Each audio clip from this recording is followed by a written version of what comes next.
Hi. So for those of you who don't know me, I'm Rupali. I'm an incoming FY2 at the Royal Liverpool Hospital under the Liverpool University Hospitals NHS Trust.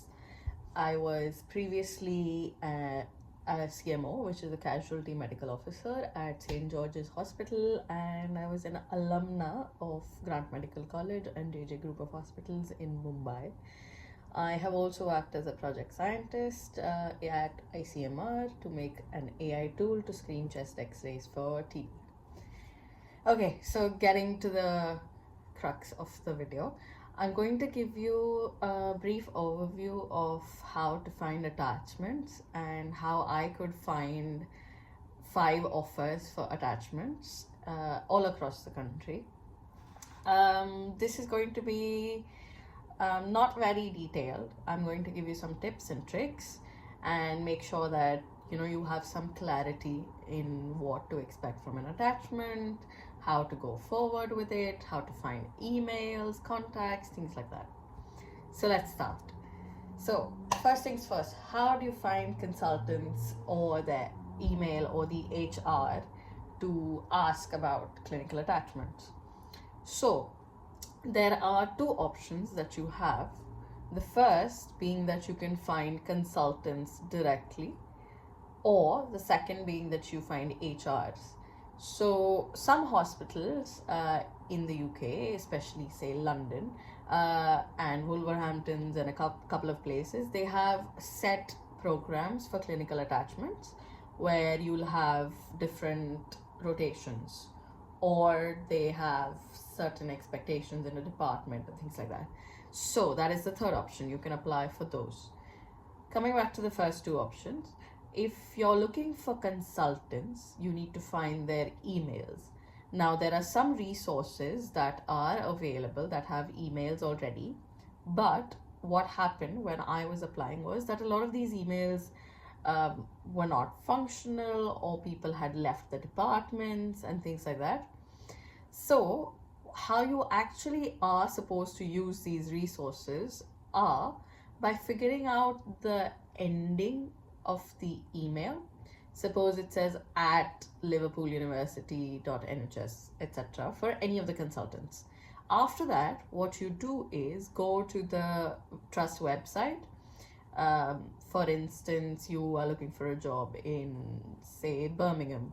So Google Birmingham hospitals and Google Birmingham NHS Trust. You'll probably see the hospital websites and the trust websites. Go on that and then find the departments.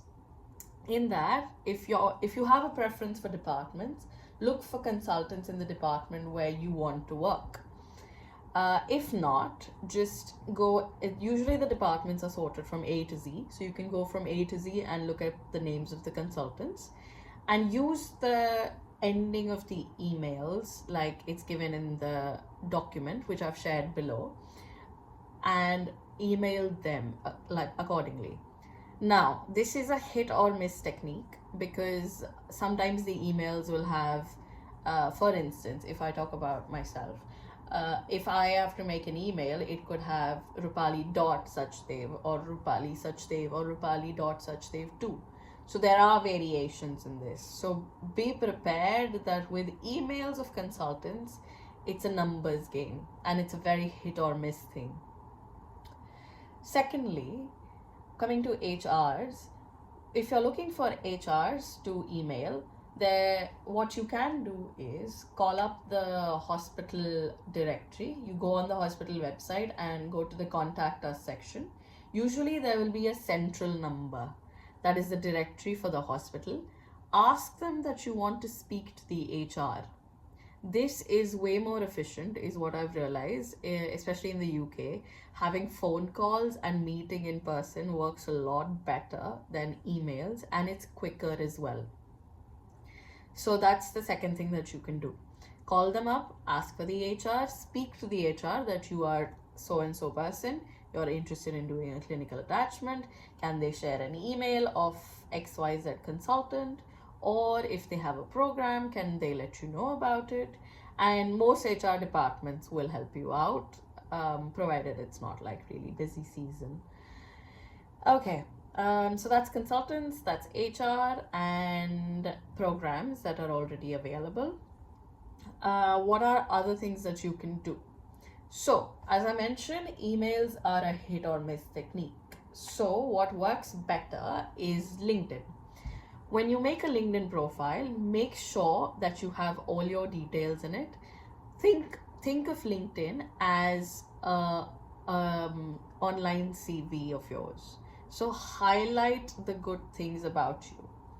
I'm sure you're watching this video because you understand how competitive it's getting to work in the NHS. It's slowly turning into the US where things are not a cakewalk, and that's how it should be.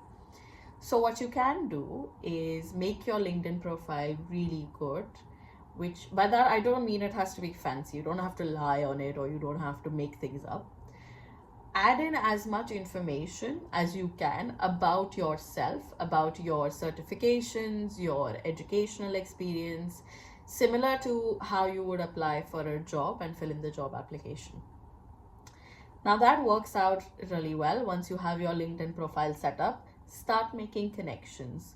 Connect with alumni of your hospital, connect with peers, connect with other consultants, right? Because you will not be able to find consultants in the NHS in the UK unless you have connections already, because the LinkedIn search is targeted towards your profile and it will only show you people that are in your circles. I will make another video on how to effectively use LinkedIn, so stay tuned for that. But how you actually use LinkedIn search is you put in the name of the consultant from the website that the NHS website or the trust websites, and it will show you the consultant. It may or may not allow you to send a request because you might not have enough connections. So don't think that you make a profile with nothing on it, with no connections, and you'll immediately start finding consultants. That's not how it works. It does take some time. So be dedicated at it and you will see results. So search the names of the consultants directly, or you can put in hospital and trust names. So most hospitals have a LinkedIn page of their own, and you can put in the name of the hospital and trust, and it'll likely show you junior doctors and consultants of that hospital. Connect with anyone and everyone from that hospital so that your chances of being able to connect with a consultant are better.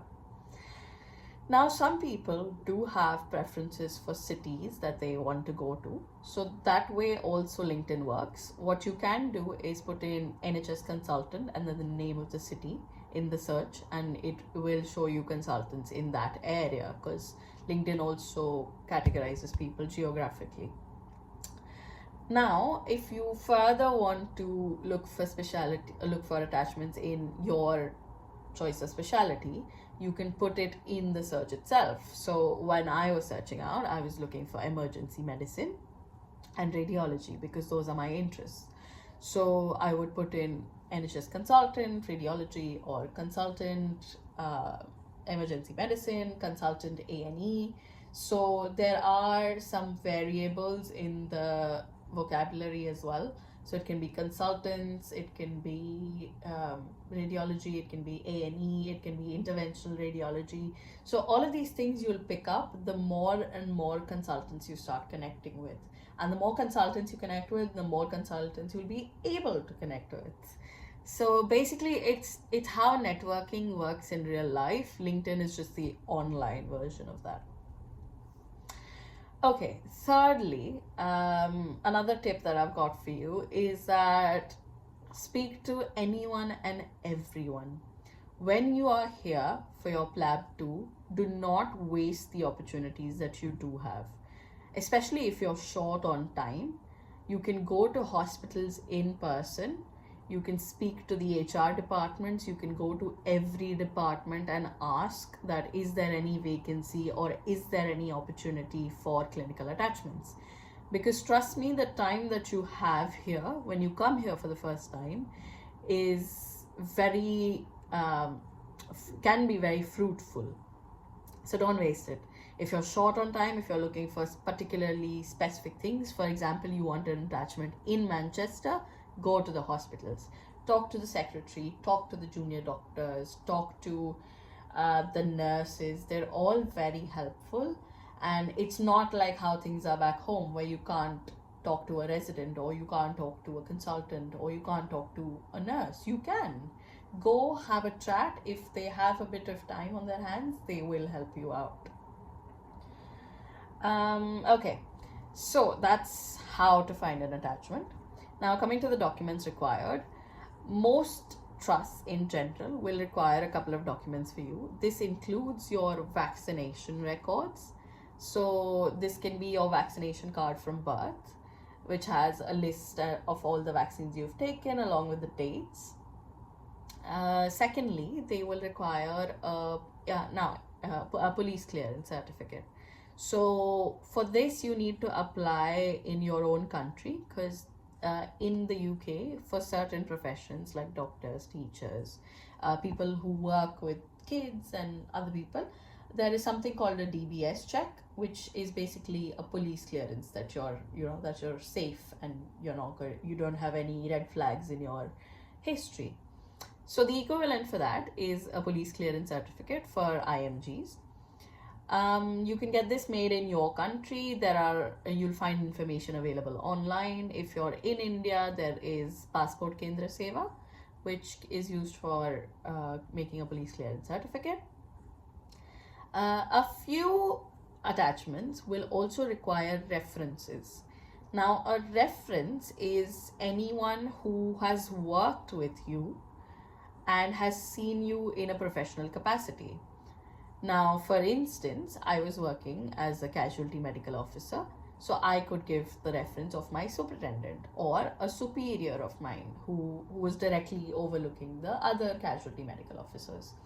So if you have work experience, you can give someone from your workplace. This can be your superintendent, this can be your hospital in charge, this can be your dean, etc. If you haven't worked before, that's completely fine as well. You will need to give references from medical school. So now this can be consultants who you worked under as an intern. This can be an associate professor and assistant professor, however it works in your country, who can vouch for your character and your work experience. Most hospitals require 2 references, some may require 3, so just be prepared, speak to consultants back home so you're not scrambling at the last minute to get a reference, and I'm sure you'll be able to find someone who will vouch for you. Okay, so just going over the 3 documents: your police clearance certificate, your vaccination certificate, and your references. Another thing with vaccination certificates is, what do you do if you don't have a vaccination card? You let the occupational health department know about whatever vaccines you have taken, and the rest will be done by them. They might call you in for an appointment where they take some bloods and they check if you're immune to, say, Hep B, HIV, hepatitis C, especially if it's a patient forward specialty like A&E, medicine, surgery, etc. This may be paid or unpaid, so it varies from trust to trust, right? Another option is that you can get your GP back home to make a letter with all the vaccines you've taken with the dates if you don't have your vaccination card. So there are alternatives, because I know a lot of people will not have vaccination cards from birth. So that's fine, it's okay. Just let them know what you do have and you can figure out the rest. Or prepare for it back home, like when before leaving for PAP 2, just get the letter made. Okay, so that covers documents. Coming to accommodation and travel. For most attachments, you will have to sort out your own accommodation. Some trusts may provide you hospital accommodation, but you will have to chase them for it. If you can, well and good. Try to ask for hospital accommodation. It works out cheaper. You can meet other doctors. It's convenient. So it's just nicer to have hospital accommodation. If you can't, it's not a bad situation. You can look up Airbnbs where you can stay with by yourself or with the host, or you can look up apartments on Spare Room, Zoopla, and Rightmove. Since these are like short-term stays, usually attachments go from anywhere between 1 month to 2 months. It's a little harder to find accommodation, but my friends found people on Spare Room and Zoopla and things like that. So basically, try to look around and find the cheapest option that works out in your budget. Traveling in the city that you're in, look up discount codes, NHS codes. If you get an ID card, there are NHS discounts on food, on travel. So just ask and you might find something good. Coming to finances, okay, so attachments can either be paid or unpaid. Now, what I mean by this is that you might have to pay for doing an attachment. For instance, my attachment at Liverpool University Hospital's Foundation Trust costed £150, which is the administration fee involved. The other attachments I had been offered were more expensive. So the one in Birmingham was around £350. The one in London was even more. The one in Manchester was, I think, 250 or 300. The one in Scotland, I think, was unpaid, but I didn't really follow up with them. And the one I got in Bedford was also unpaid. So there are both options available to you, depending on if you think that you can accommodate the paid attachments in your budget, then go for it. If you can't, then there are free options. So it's just a matter of looking around and trying to find something that works best for you. Okay, so also just a disclaimer, you don't get paid during your attachment. It is an unpaid clinical observership, so make sure that you plan out your finances well. Okay, so coming to what do you expect during your attachment. Your attachment varies depending on which department you're in. If you're in A&E, there is a lot of patient interaction. If you're in, say, a different specialty, you will have different experiences. But a gist of how it works is you will have handovers or rounds to attend like you do back home. So it's important that you show up for them on time. You will also have teaching sessions that you can attend.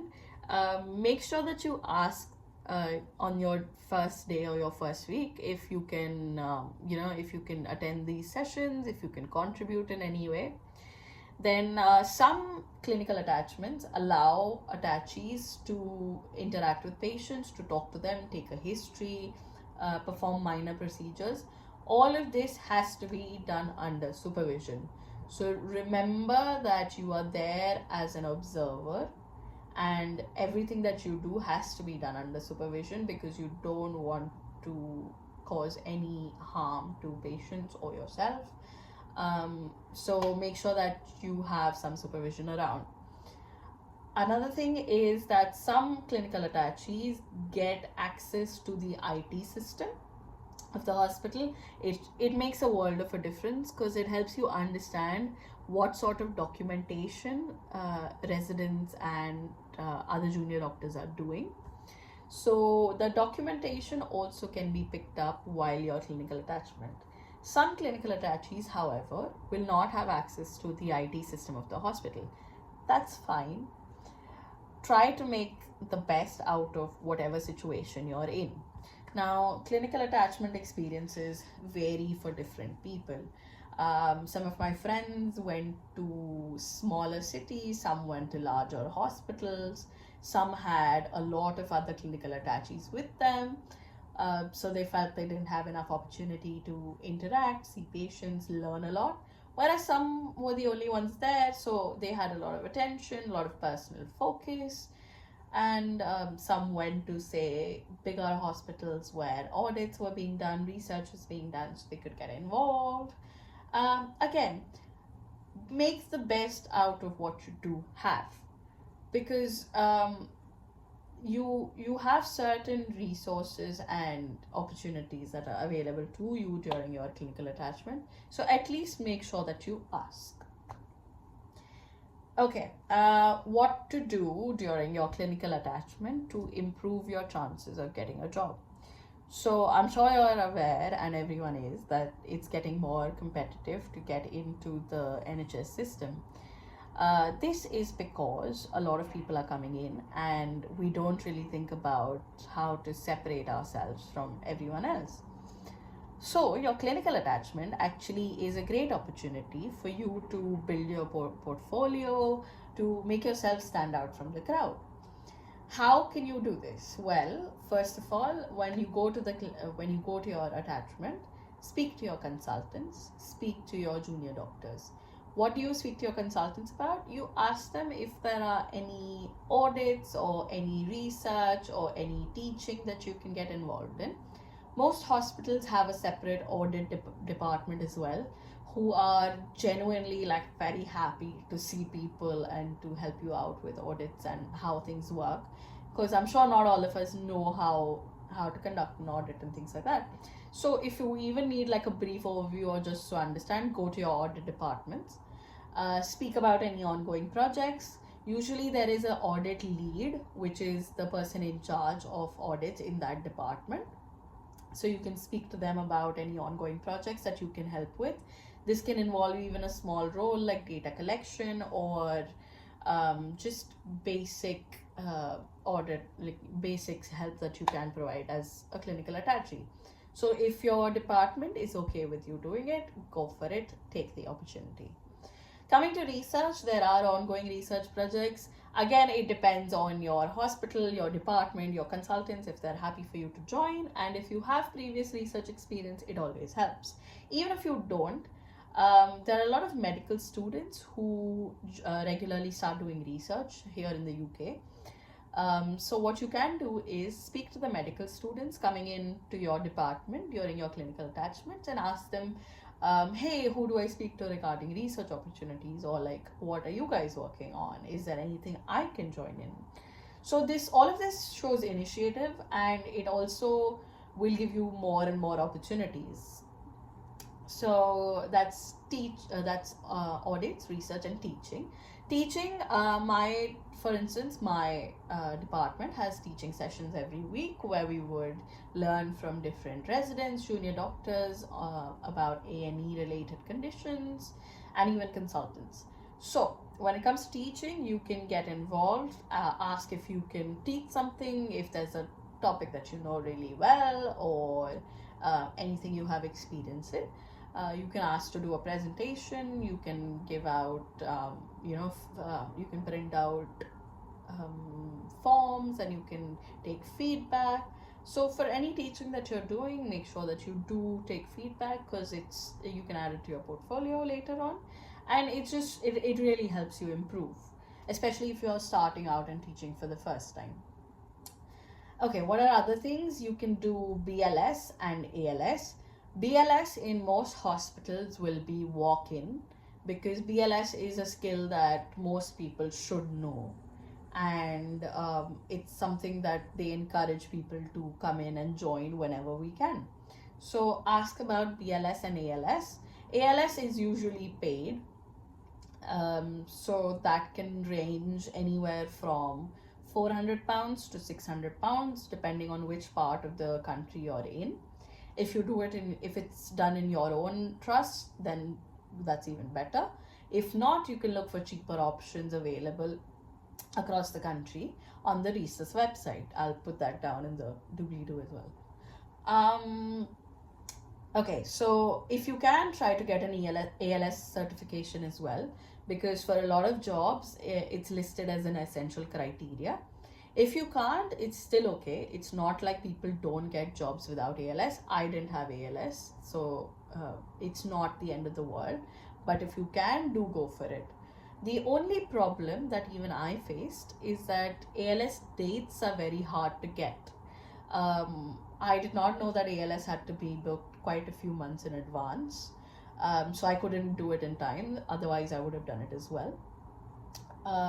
If you can, Before coming for your PLAB 2, just look up the dates on the Reese's website and try to find something that's cheap and that's available during your time in the UK.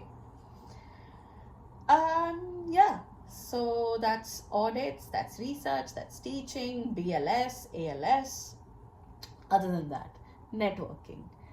The one thing that is something you need to learn is networking.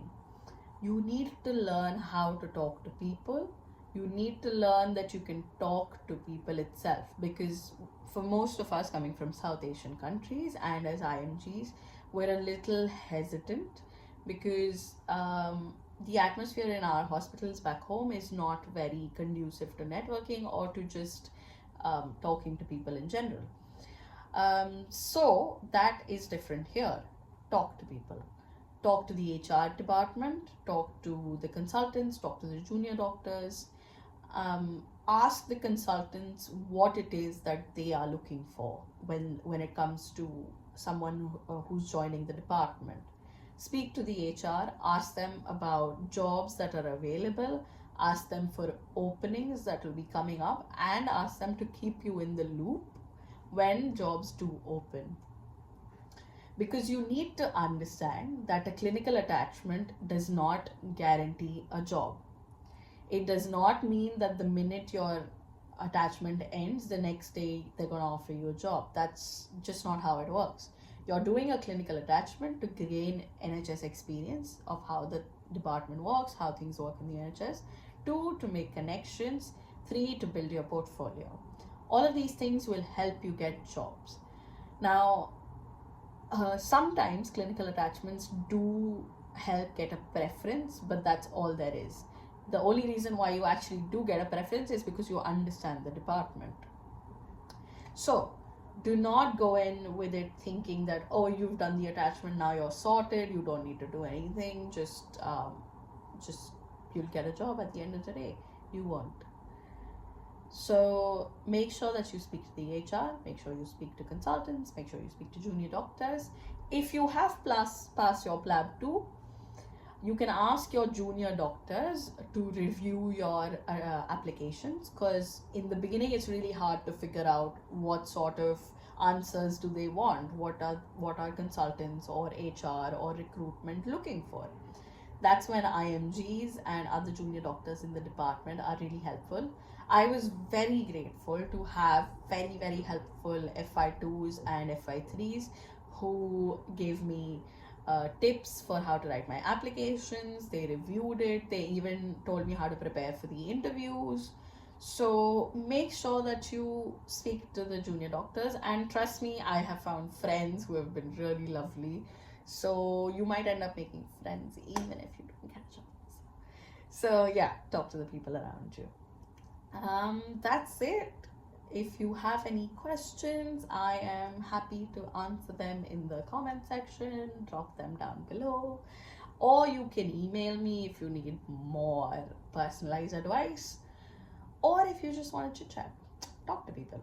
That's my advice. So drop me a message on Instagram, drop me an email, or drop a comment down below. See you. Bye. All the best, guys.